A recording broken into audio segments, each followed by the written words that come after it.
Brisket burnt ends. Such an unattractive name for a barbecue delicacy. That would be like calling Snickers BBC candy. But a rose by any other name still smells sweet. And the same applies to brisket burnt ends. Tender, juicy, sticky, everything a pitmaster would want from a cook. And maybe we won't get as wasted as last time.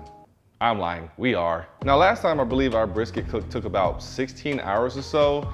So we're gonna try to cut that time down today by one, prepping the night before, so I'll go back in time and show you that. But two, cutting our brisket in between the point muscle and the flat muscle in order to kind of take that time down. So if they both cook separately and evenly, we shouldn't have to take as much time as what I'm hoping for. We'll find out, because I actually have never cooked it this way before when I've done burnt ends, but I hear it's all the rave. So let's go back in time to the trimming. All right, we are starting out with an almost 16-pound brisket. I want to say this one is probably about 15.72 pounds, which is the perfect range.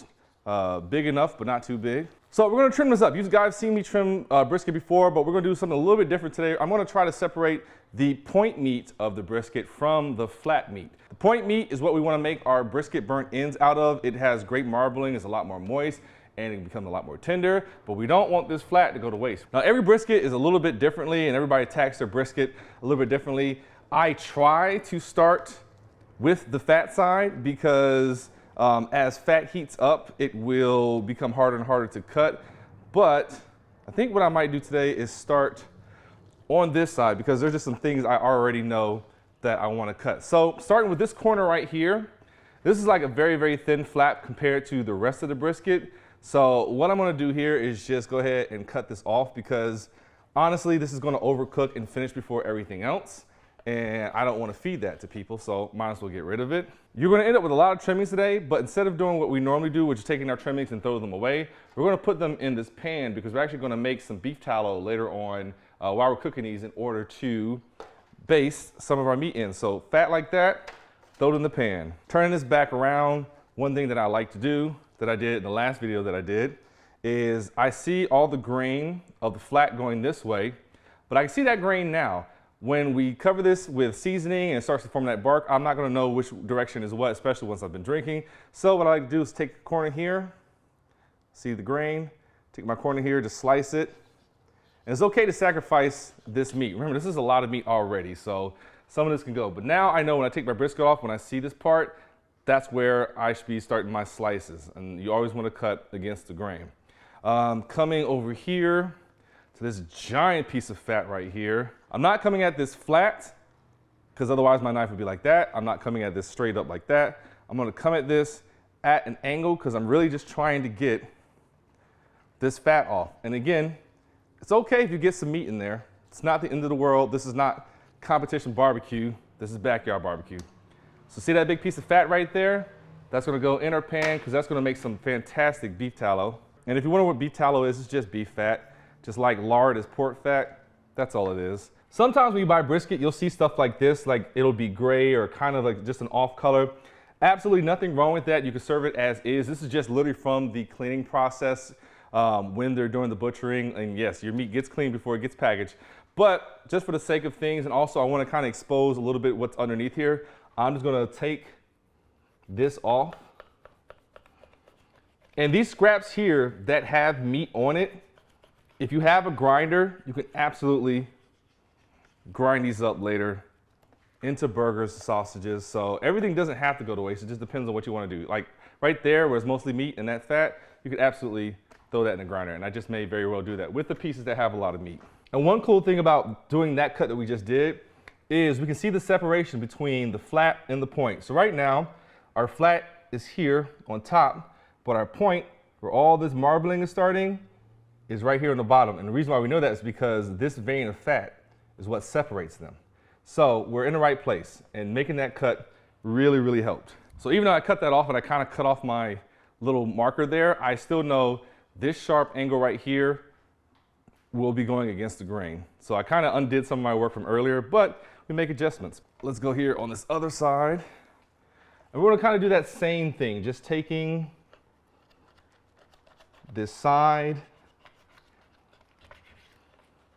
And yes, it helps to have a very, very sharp knife. This is a boning knife, just a little FYI to you all. All right, so let's start cleaning up some of this back here. Ooh, there's a huge chunk of fat right here. And at this point, I want to start exposing the point meat of our brisket. So I'm going to make a guess. Okay, perfect. I'm going to cut this off. And you see, we exposed some meat right there, so we're in a good spot. But we definitely want to get rid of all this fat because it's not going to do anything. The beautiful thing about, see, I went too deep right there, so I'll make an adjustment. Go back up top. And I'll show you how you know when you're in the point meat and when you're in the flat. They're very, very different grains. And this just takes practice. It can be a little intimidating. Even today coming into this, I was like, oh boy, it's been a while since I've had to trim a brisket. So you see how the fibers are here? There's some marbling in that versus the fibers up here. Maybe I need to do a little bit more trimming before I can really point that out to you all. But you'll notice a stark difference. Here is another chunk of fat that is just not going to do anything. And what I could do here, let's see if this works out. I could do that and see if I can start separating my point from my flat. Because they lay on top of each other, but still with like a weird type of angle. And what some people do is they just cook the entire brisket, and then when they get ready to make the burnt ends, they just cut it in half and they go from there. But the reason why we want to separate the steaks is because I want to create maximum bark on our burnt ends. And so being able to separate these now will help out in that. So I have to remember I have to do these things to camera. All right, so here's a big chunk of fat that I know is part of that vein of fat between the point and the flat. So I'm going to start working on this. And the best practice is just start with shallow cuts and work your way down. So that way you don't get too carried away. And if you see some red, just adjust. And what some people who are really skilled at this can do is they can just find this little seam right here, take their knife, and just stay in the white. Slow and steady cuts. As long as you stay in the white, you will be separating the two. And after a while, if you just hold the piece like that, and again, stay in the white, gravity will kind of start doing the work for you. And just slow, steady cuts.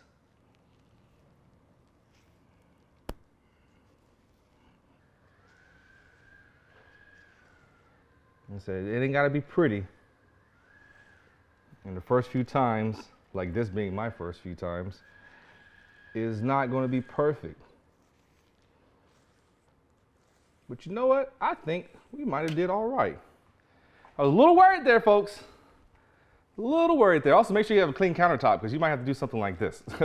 But again, staying in that white, and this is probably the scariest part, is severing it like that. So, whew, that was worrisome. We've got our flat, we've got our point, but we got to do some serious cleaning up. So let me just get our point cleaned up real quick because that's what we're focusing on today, even though we're still going to cook the flat. So let's get the rest of this fat off because there's a lot of marbling going on here and we don't need any extra fat. Our seasonings, the smoke, none of that's going to penetrate it. So this is where we'll be a little more meticulous than say where we would do with the flat. All right, let's look at this other side real quick just to see. So yeah, all this fat right here, let's get that off. We want to leave this fatless with the exception of the marbling that is in here. I got this out, and listen, you can go all day. Like I could sit here and really just obsess and get every little bit of fat off. But again, this is backyard barbecue. It's supposed to be fun. And if being tedious is fun, then I guess go for it. But it's not necessary. Just get rid of the big chunks here. Okay? Again, could do more cleanup. Don't necessarily need to. But one thing I do want to do, and let's see how well I do this. So This side's pretty even, but there's this hump right here. And I want this to be as even as possible because I want it to cook evenly. So what I can do here is take my knife and just begin to butterfly it open. About halfway through, we'll just start peeling that back. And all we really want it is just to lay flat. So we're not going all the way to the end. We're just trying to peel it open like a book.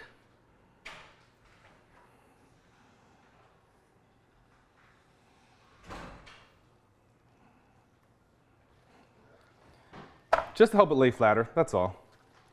So this is our point.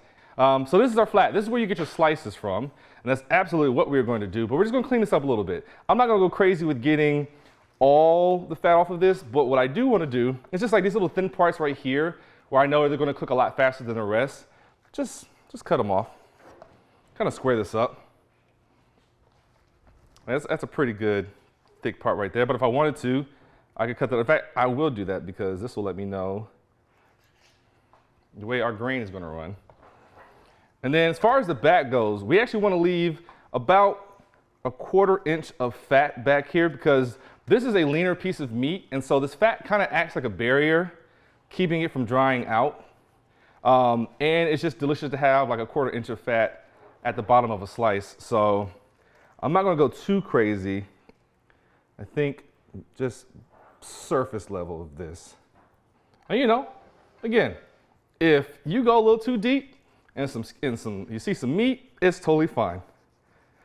I've definitely been on Reddit, barbecue Reddit, and seen people freak out because they got a little bit of meat showing the brisket. It's like, nah, it's good, man. Don't fret about that. And as I said earlier, which I did not follow my own advice, cutting fat is way easier when it's cold. Like this is already getting difficult with in regards to my knife. Let's go back to the other side real quick. And then just some of these fats. Just get them off. I'm cutting with the grain. And you know, if this were a brisket trimming contest, I'd lost. But I know it's gonna taste good. I ain't gonna throw this away. I'll let me take home my loser brisket and I'll cook it myself. And you know, I'll be honest with you earlier, like I got a little lost in the brisket. Like I didn't know where I was at because the fat and you know, sometimes the point and the flat don't meet at the same place. Sometimes one is longer than the other or it tapers weird or the fat's just a little bit differently. Sometimes, you know, butchers kind of screw you over. Like there's cuts here that I didn't do that probably came from the butchering process. But again, don't really care. I just want to show you the difference between the two. So again, our flat, this is for the slices. And then here is our point for our burnt ends. And as you can tell, this one's a lot more fattier, has more marbling in it. And then we have our actual flat here, which is going to be for slices. Let's get ready to move on to seasoning, and we'll start with our point first. I'm going to use a combination of 2 rubs today. I am using the Our Butts Are Smoking Our Beef Rub, Championship Rub. This is going to be for our barbecue flavor. And then I'm going to come back with the Killer Hogs TX Brisket Rub. And that's going to give us our coarseness and kind of help develop our bark. And we're just going to start out with some regular yellow mustard as a binder. So a little squirt like that. It's not for flavor, it's just so our seasonings can stick. You can use Worcestershire sauce, you can use any number of things, or barbecue sauce, marinade if you want to. Coming in with the first layer, our beef rub. And brisket can take a lot of seasoning, so don't be shy. I mean, really layer that in.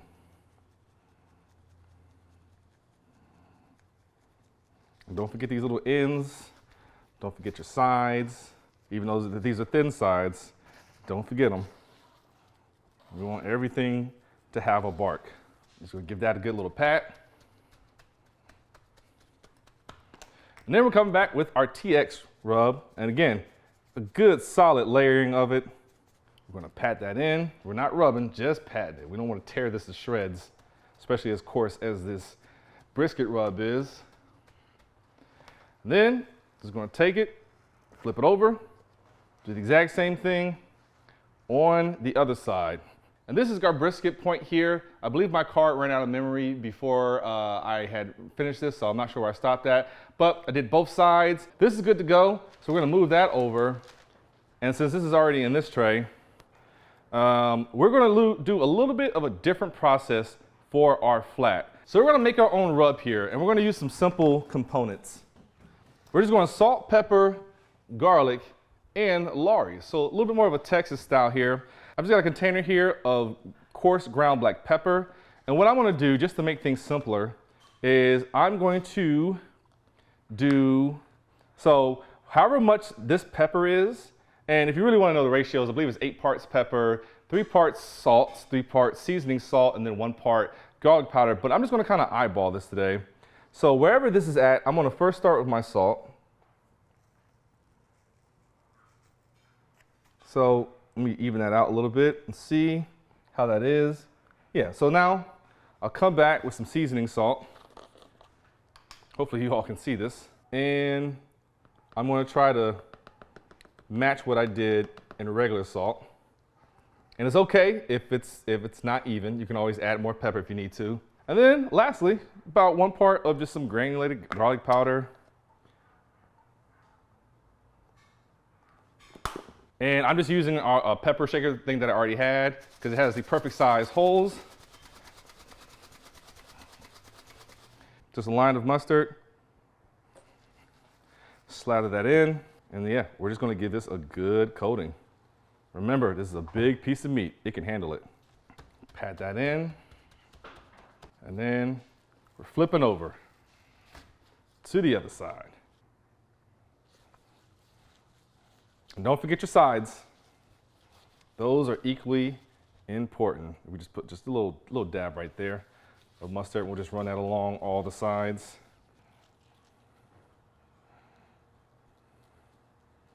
Make it rain. And this being the meat side, I'm going a little bit more with the seasoning. Then give it a pat. And so, there you have it. You have our flat with just a simple Texas seasoning with salt, pepper, Lawrys seasoning salt, and garlic. And then we have our point, which is going to be for our burnt ends. And we've got the combination of the 2 rubs, the TX for the coarseness, and our beef rub for the barbecue flavor. So this is gonna go in my fridge, uncovered just as is, overnight, and then around like 6 or 7 a.m. we're gonna pop these bad boys on. And they're both gonna take about 8 hours to come to completion, which is why I'm doing this tonight. So into the fridge these go, and we'll see you all here tomorrow when we're ready to fire up the grill. All right, so it is 5:30 in the morning, and I have taken out my briskets and stuff. No, that fortune cookie is not part of this. So as you can see, they were overnight seasoning in the fridge. They both came out fine. So for those of you who want to plan ahead of time, by all means, save yourself some trouble in the morning by doing this. And don't forget, we kept some of that, some of those fat trimmings. I threw away some of the ones that had bigger chunks of meat on it. Plus even some of these that have like, you know, small pieces of meat, that's fine. We'll get that beef flavor in there. But what we're gonna do is put all 3 of these on the grill at the exact same time. And the hope is for these to finish at the exact same time. And for this to render down enough to give us some of that beef fat, because we're gonna use some of that beef fat on our brisket flat when we're getting ready to wrap it. And this is gonna add more beefiness to the flavor. And then this one, we're gonna wrap in some aluminum foil in a pan, a little bit of beef broth, and help tenderize that. So this should be a pretty easy process. I'm getting my grill fired up to 250 right now. And as soon as it comes up to temperature, we'll go up and we'll place these on, and then we just sit back and crack a bunch of beers at the crack of dawn. Oh, and one more additional thing. So I did bring the brisket out for about 45 minutes before I put them on the grill. So they've just been hanging out here on the countertop. And just because I know someone's gonna ask, the reason why the point is sitting on some parchment paper and the flat is not, is simply because the pan that my point is sitting on has seen better days. So I just literally put the parchment paper. That's it. There's no scientific reason, no nothing. It's just because I have a crummy cookie tray that I need to replace. So these are still chilling. There's a fat over there. And I want to say maybe about the next 10 minutes, we're going to throw these on the grill. And then we're just going to sit back and chill for the next 4 hours. All right, so I have just placed my brisket on here. And I'm gonna go through my setup real quickly as to why I did what I did, just in case you're wondering. So I have my fat there on the side. That's just gonna cook and render as these go through their processes. I've got my flat up top. The reason why I have it up top is because the flat has a tendency to dry out if you get it too close to your heat source for too long. And so I've got it up here on the second shelf just to kind of give it some more space between the heat source down there underneath the foil and where it currently is. And I have it fat side down. Also, just the fat is providing another layer of protection against it from the heat. And also, I don't mind this fat dripping down onto my point. And then I got my point down here. And one thing you just want to make sure is that your meat is as straight as possible, because it is going to cook the way that you set it, much similar to ribs. So just kind of keep that in mind. And right now we are just rocking at 250, and we're going to keep it there the entire time. And I am using today a blend of Meat Church's pellets. And the most important part in this blend, let me actually close this up for now because we're good. The most important part of this blend is actually the oak in it, because in Texas, oak is the preferred wood of choice when making any type of barbecue. So we've got that in there. And I think there's some cherries, some other things in there. I forgot the exact blend, but when I saw the oak, I was like, oh yeah, definitely got to get that. So we'll get a little bit of Texas in here. And that's pretty much it. Again, rocking at 250. And we don't do anything for the next 4 hours. What we're looking for is just it to get a nice mahogany color. And so we'll come back and check on it every now and then just to kind of see where it goes. We want to check on it too many times, because if you're looking, you're not cooking, as they say. But we will come back here and see where we're at in about 4 hours. So good morning. While our brisket is on, let's just do a couple of things. I know I mentioned the wood, but you can use any type of wood that you want. Pecan, hickory, and you can use any type of grill or smoker. Just have it set up for indirect cooking and have it go at 250 for the entire time. Make sure you got a good bed of coals or whatever it is that you're using to fuel your said grill or smoker. And then yeah, you just kick back and just chill. And as far as the pour choices go, I am drinking from the Kona Brewing Company, a island IPA that Hanalei, I think is what it is. I'm not from an island, but this is a good IPA because if you hate the taste of an IPA, this is a delicious way to get into them.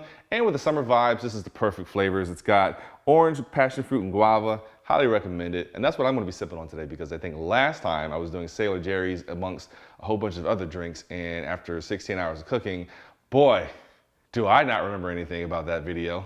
All right, so we're checking up here on our brisket. We're about 3.5 hours in. I just wanted to see, did we need to go another 30 minutes? And I think we do. We've got some good pooling going on there, some juice. This is the brisket flat. And then down here, we have our point, which is also doing the exact same thing. So I think another 30 minutes, maybe even 45 would be fine. We just want to make sure we get a good color on it, and we're almost there. And then our fat, as you can see, is rendering down. And then at some point, I'm just gonna pour this into like a measuring glass and then just kind of strain off the fat that floats to the top. But we'll be good to use this in a little while as well. So let's say another 30, 45, we'll check back on it, and then we'll be good to go. All right, so real quick, I just wanna show you guys. I took the fat that we had in that pan, and I just poured it into this measuring cup. And I misspoke earlier when I said we're gonna strain off the fat, because that's stupid. This entire thing is fat. But what I did do is I made it say I strained off the little bits and pieces of meat that maybe got in there. So this yielded us about, what is this looking like? Just over 2 cups of beef fat, which is perfect. And so I've taken this off a little bit earlier. I think our brisket is gonna go for like another 30 minutes or so, because I want this to kind of start to solidify, but not get fully solid. And I'll try my best to demonstrate it to you once I take the brisket off, because I kind of want to spread this on our butcher paper like a paste, more than just pouring liquid on it. I mean, if it doesn't solidify, it's not the end of the world, but the idea is to get it to more of a paste consistency, but still a little bit on the liquid side. So I'll try my best to show you all that, but yeah, I took this off the grill. This is just gonna hang out for about 30 minutes, and it should get to the right place. If I need to, I can always pop it in the fridge, or I can pop it in the microwave and get it to the right spot. But yeah, this is what I was looking for, and now we were just waiting for the brisket to finish. It has been an additional 45 minutes. Yeah, I'm liking this color a lot more. Just want to probe this real fast and see where we're sitting at. Let's go to a different spot.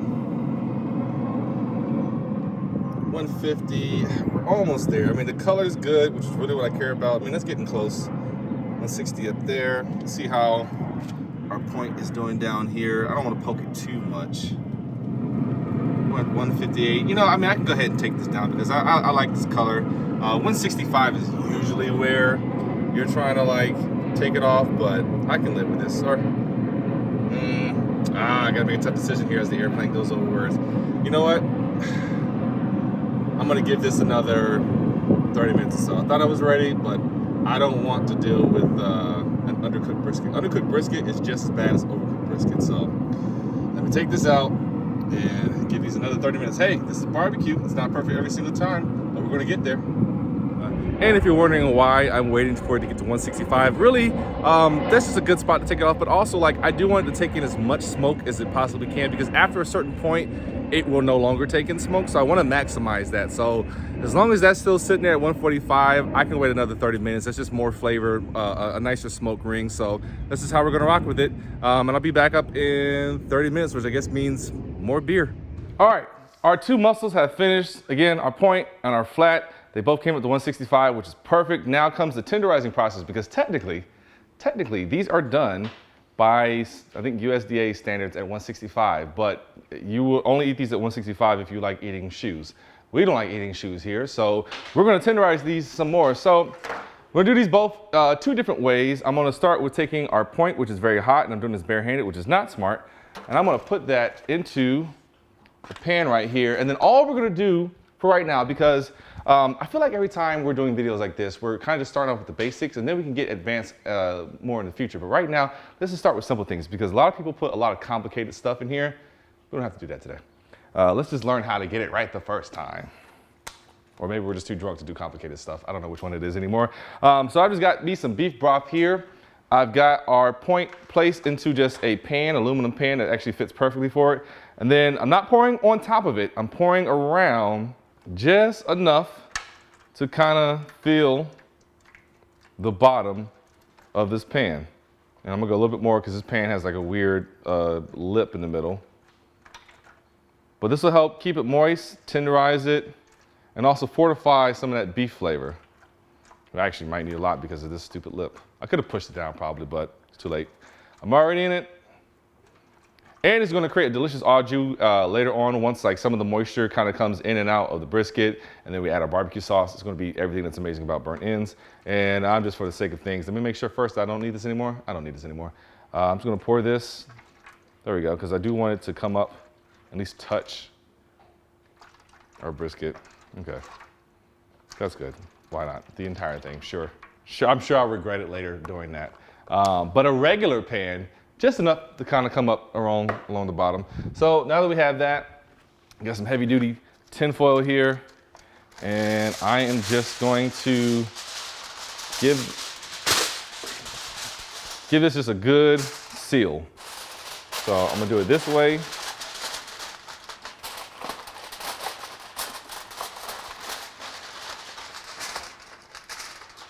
You know what's crazy? I don't know where this aluminum pan came from. I just grabbed it because it was here. Clearly I should have bought my own, because this has like a weird lip thing going on. Then I'm just gonna come back around one more time, kind of cross, just to seal. Come back around one more time just to kind of seal this other end.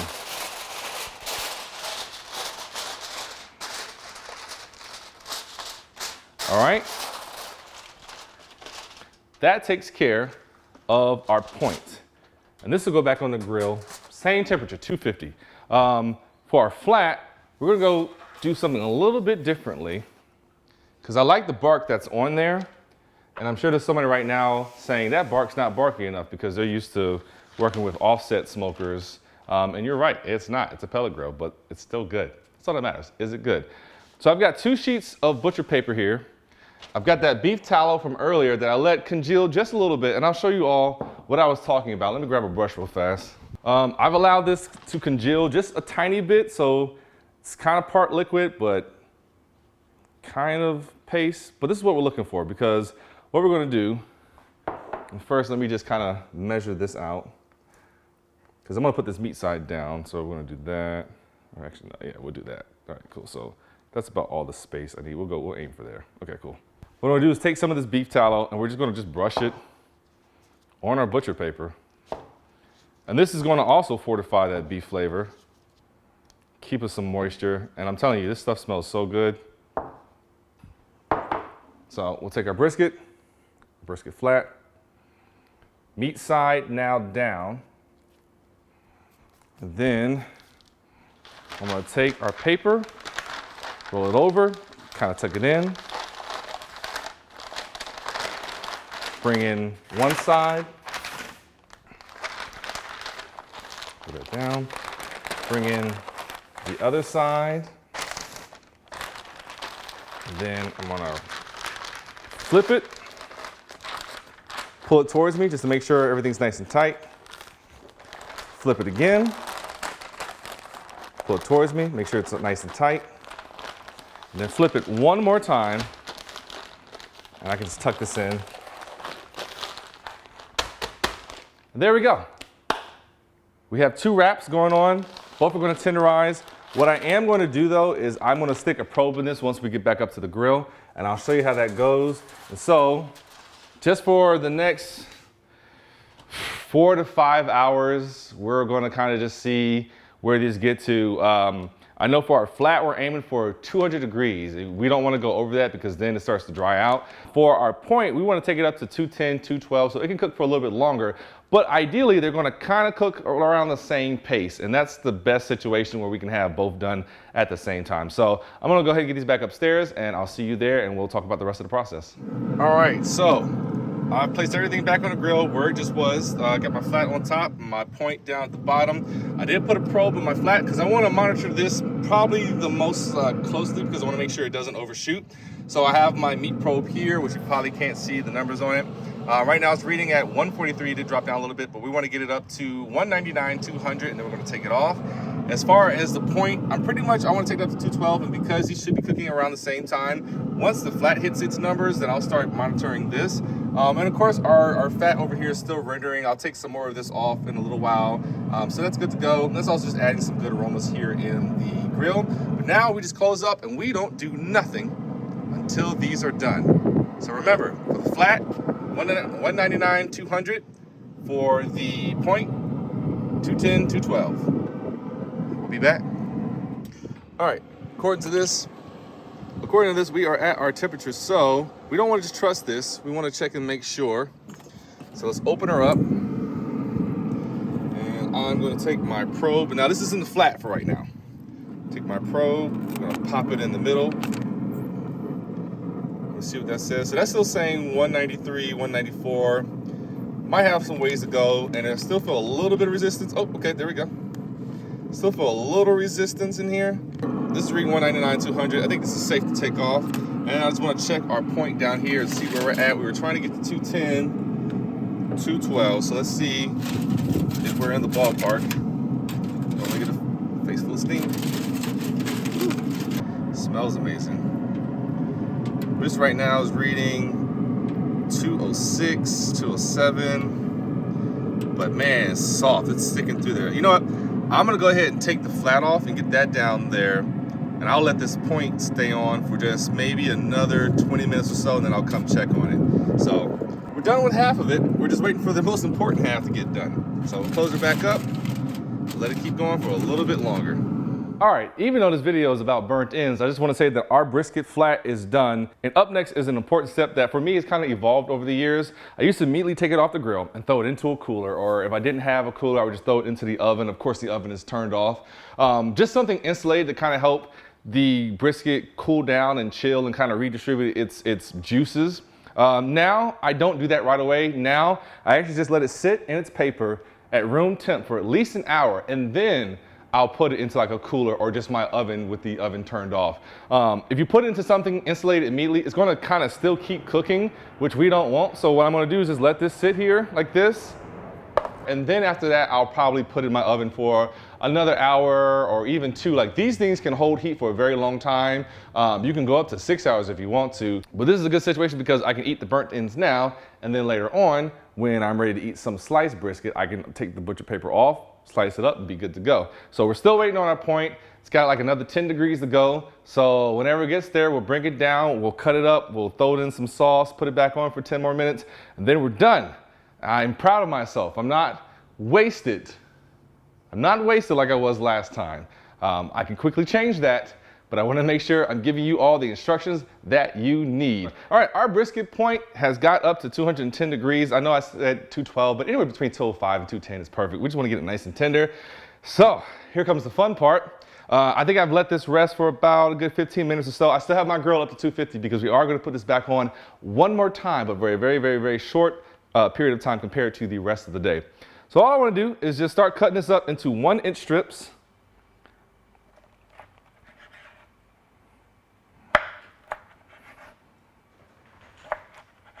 So we're going to start with that.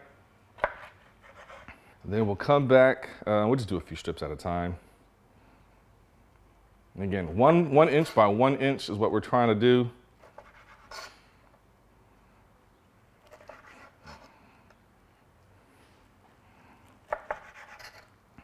These didn't take as long as I thought they were going to take because I'm just so used to having to cook a whole brisket where it's 16 hours. But this, not bad. Definitely not 12 like, like it could have been. Okay, so we've got these all cubed up. And what I want to do is take our pan from earlier. I didn't get rid of any of these juices. I left everything in there. I have got some more of this Cattleman's Kansas City barbecue, and I'm just gonna put, I don't know, maybe like 1/4 cup, half a cup. I'm just gonna kind of eyeball it. Hey, let's just consider that half a cup of barbecue sauce. This doesn't have to be an exact science. Let me grab my brush, and I'm gonna take my brush and just kind of swirl this around, get everything kind of mixed up, incorporated together. And I am a fan of smelling. Oh yeah, that's gonna be awesome. This is where all those Kansas City flavors are gonna really come into play. One by one. It's a little tedious. And I mean, I've seen some people just take these and just dump them in there and do all that, but hey man, let's just take our time, right? Let's be nice and gentle and tender with our burnt ends. So I'm gonna take each one and just kind of run it through, and then I'm gonna put it in here with the bark side up. I'm not gonna lie to y'all, I'd be nervous about some of my cooks until I actually eat it. When you do a lot of things by eye, and then you're trying to explain it to people, and maybe you're not as good at explaining things to people about your eye or about your vision, you get nervous that, oh, maybe I'm telling these people the wrong thing, or maybe I'm overthinking it and not going with my instincts, but boy, this is spot on. All right, we're getting our burnt ends in here. So we've got all our burnt ends in there, and then all I wanna do real quick is just take a little bit of this barbecue sauce. Just not a ton, just kind of drizzle a steady stream just on the tops that are least exposed, just to kind of glaze those. Again, if we had less liquid, this would matter more, but hey, they're burnt ends. And I'm just gonna take the brush and just kind of spread that on top of each one just to make sure that that's hit.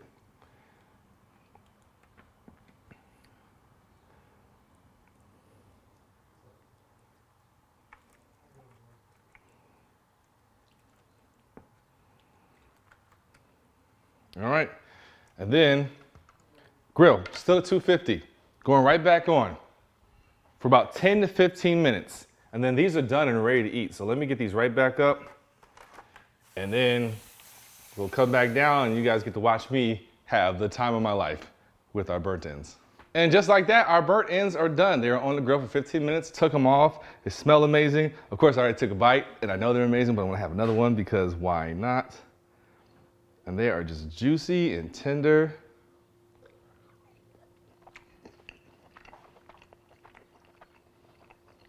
And they just melt in your mouth. Again, use whatever rubs you want, use whatever barbecue sauce you want. It's your creation. This is the way to kind of get through it. Poor Choices Kitchen. And this is the part where my main camera stopped recording, but my backup camera luckily was still going, although I didn't have the audio for it, but it's fine. What I really wanted to say was, oh, let's not forget the brisket flat, which came out amazing. You can see me taking it out of the butcher paper here and then slicing it up. These are perfect for sandwiches, but that's Poor Choices Kitchen. And if you can spare some change, I do have a Patreon link down in the description. And I'd love if you could help support this channel, even with just a $1 donation. Of course, you can do more if you want to, but that will be super helpful to us in the future because as you all know, food is getting ridiculous. So once again, Poor Choices Kitchen, we will see you all back here next week. And don't forget, drop in the comments how your brisket came out or some tips and tricks that you have.